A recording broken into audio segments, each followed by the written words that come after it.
Hello guys, welcome back to the channel, the Manga Man here, and today we're talking about solo leveling.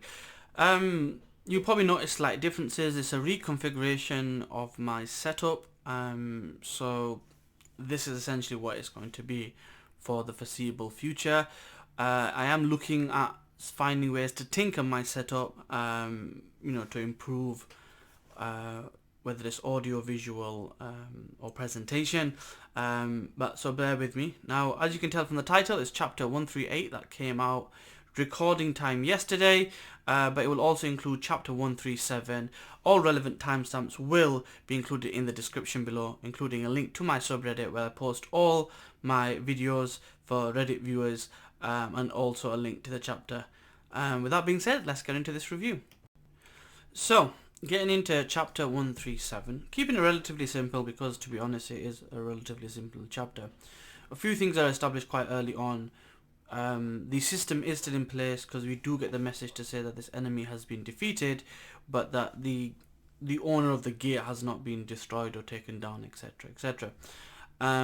So the system is still in place, so he can get stronger, and we do see some level up.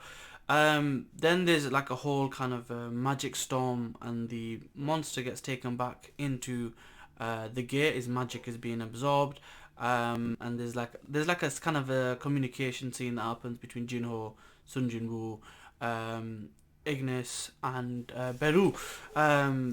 So he essentially tells him, "Look, I'm gonna go in the gate. You get to safety, and we'll see what's going on." Beru follows him in, and then there's a conversation between the giant, the leader of the giants, and Jin Woo.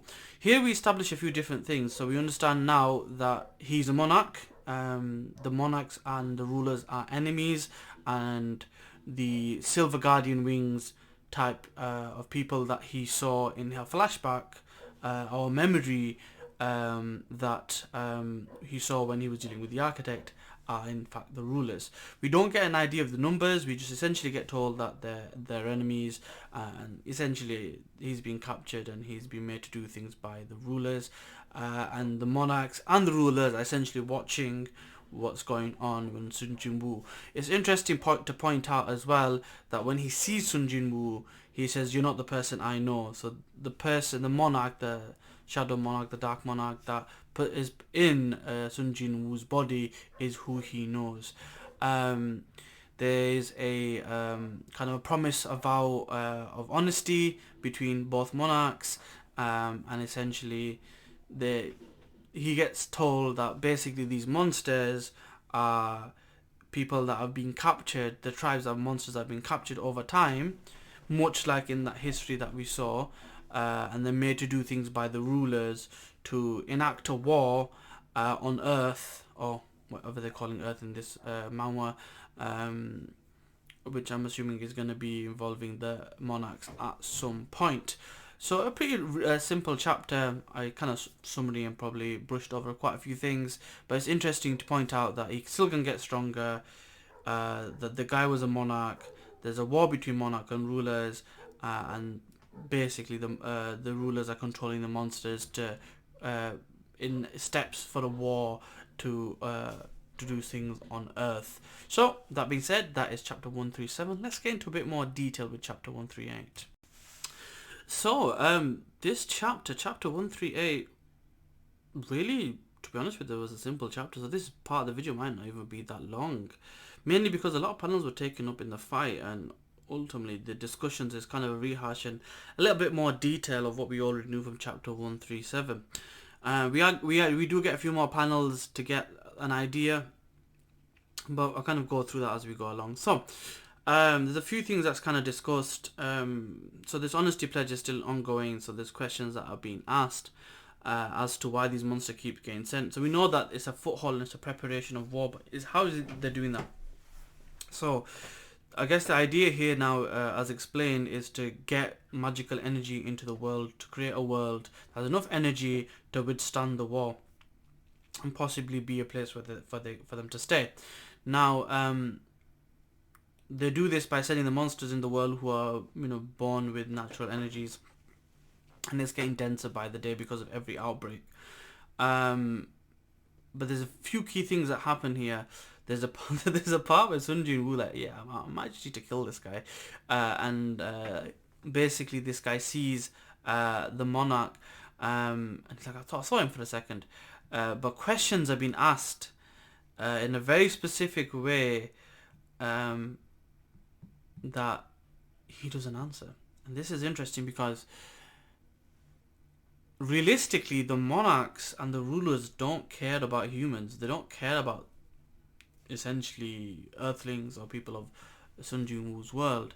They just care about defeating the person, and ultimately that's key because he's not on anybody's side. He's on the human side and protecting Earth, really, because his family's there. So he asks the question. He goes, "Are you on the human side?" And because of the pledge of honesty, he can't lie. And because he's being controlled by the rulers, he always gets that message in his head that like, kill humans, kill humans, kill humans. So he's essentially a liability, which then causes Sun Jin Woo to make up his mind and kill him. And when he does that, he levels up greatly. There's even a message saying there's so much experience here that we can't calculate it straight away. Eventually we find out that he's got to level 122, which means he's, vastly grown again. But what I liked about this conversation, and we saw a panel, there's two panels that are significant here. There's one where there's 9 monarchs, and it seems to be at least 6 rulers. There may be more, but they've cut it off. And then later on you find out, once he's defeated this guy, one, you find out his name, which I'm going to find and read, and 2, we find out there are 9. So if you think about it, you've got the Shadow Monarch, you've got this Monarch, and 7 others. And we don't know the specific number of rulers, but the panel at least shows 6. So I'd imagine it'll be similar, so there might be 9 as well, possibly. Now I'm just going to go back, sorry, I'm just scrolling on the thing and just to get his name. So his name is the Monarch of Beginning, Regia. So ultimately what that means is because he's not chosen a side between monarchs and rulers, both monarchs and rulers will start attacking Sun Jin Woo. And from the previous chapter, this Regia basically says that, listen, you're not strong enough right now, let me help you. Ultimately this means he's going to get stronger to deal with these people. So I found that really interesting. I don't know how much growth he's got, because I don't know how much levels. It seems like 8 to 10 he's got from this, but possibly more, because it's 122, and remember I think it was 104 when he fought in the double dungeon against the architect. So he has grown significantly more.